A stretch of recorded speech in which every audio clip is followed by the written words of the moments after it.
Hey guys, my name is Matsumo, and today I'm excited to say that we finally got some official details on the two new operators coming to Rainbow Six Siege in Operation Chimera. To start things off, we now know that Finka is going to be one of the new attacking operators. Now, we already knew that she had access to some sort of nanobot technology, but we really didn't know a whole lot about it until today. So according to this description, she is going to give out a nano shot to all of her teammates before the operation. What's interesting about this, though, is that as soon as she activates her signal, the operators, not operator, but operators, so multiple, receive a short boost of health to get them back on their feet, to give them an extra push and to steady their aim.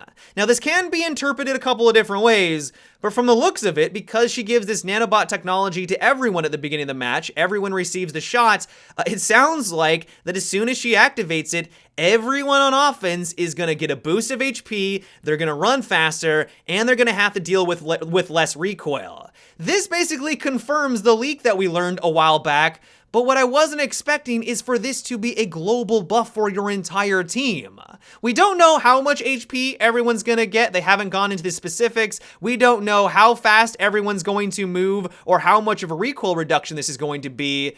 But I have a suspicion that with a well-coordinated team, this is going to be a really powerful gadget in the right hands. Imagine you're going against an offensive team that has a Finka, Buck, Ash, Hibana, and some other fifth operator. They're trying to push the objective, it's getting down to the wire, Finka activates her ability, every single one of the offensive operator gets this buff. Now you're going against a Buck that has less recoil, one of his biggest weaknesses. Ash, Hibana, or whatever 3-speed operators they have are now moving at 4-speed, and every single one of them has more HP for that short period of time.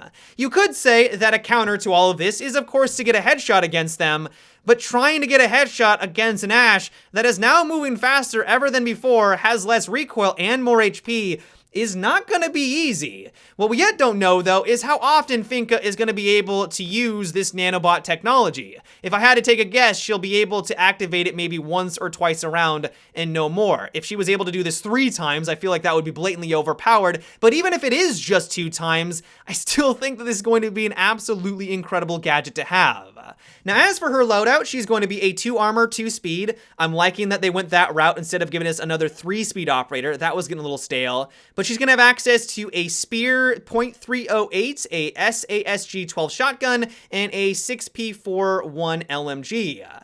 All in all, though, I am really excited to try out Finka. I don't know a whole lot about that spear weapon. I imagine that it's based off of a prototype, but we're gonna kind of have to wait and see how that performs the next couple of days.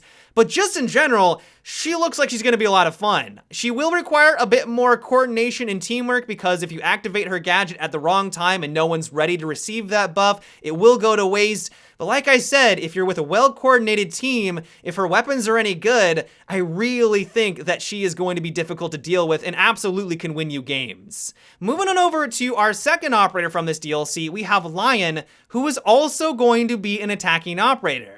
His special gadget is called the EE-1D, which allows Lion to survey hot zones and maintain quarantine protocols on missions. He uses it to detect movement in an area in order to determine if someone is breaking quarantine, curfews, or a perimeter. Now, this description further validates the leak that we learned a while back that he is going to have access to this special drone that will allow him to see movement through walls. We don't know exactly how that's going to work. We don't know if his teammates will be able to see, if it's some sort of activation button or anything along those lines, but he's all about having this special drone to maintain a quarantine or a perimeter. Personally, I think it's going to go a step further than that, though. In this description, it also mentions that Twitch gives him an aerial drone. The only thing I can think of for why Ubisoft would include that little detail is that he's going to have an aerial drone where if someone jumps out of the building, they're going to be instantly detected, or it's going to be significantly reduced from that 2 seconds that we already have, so maybe like a 1-second detection time.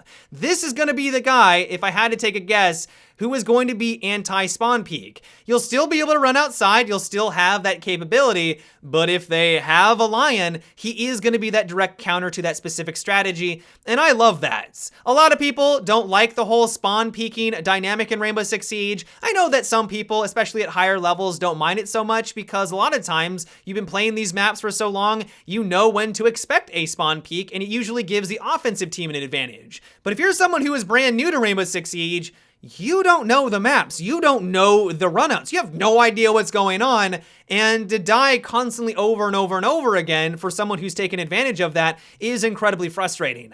As for his loadout, he is also going to be a 2 armor, 2 speed. He's going to have access to what looks like the Vector, but it's called the V308s. He's also going to have the 417 Marksman Rifle and the SGCQB Shotgun.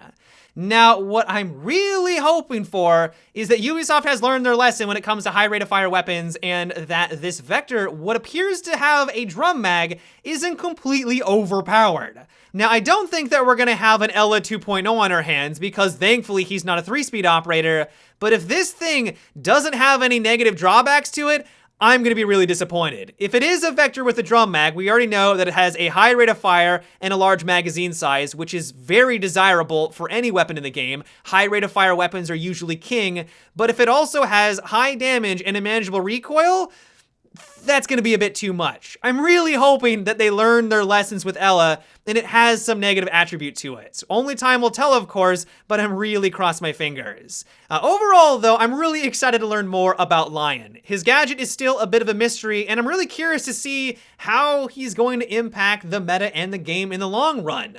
Ubisoft likes to shake things up when they introduce a new DLC, and I'm curious to know how these 2 operators are going to fit into that meta. Are we going to have a more aggressive playstyle on offense because of that nano boost technology? Is Lion going to be the perimeter defense operator that stops people from running outside, or maybe stops people from entering into certain rooms to watch your back? It's kind of hard to say. All I can say, though, is that Sunday cannot come soon enough, because I cannot wait to get the full details on these 2 new offensive operators. But yeah, guys, that is about it for today's video. I hope you enjoyed. Let me know what you thought about what was revealed today. How do you think that Finka and Lion is going to change up the game? Are you excited about these 2 new operators? Are you disappointed? Let me know down below in the comment section. But yeah, until tomorrow, have a good one and take it easy.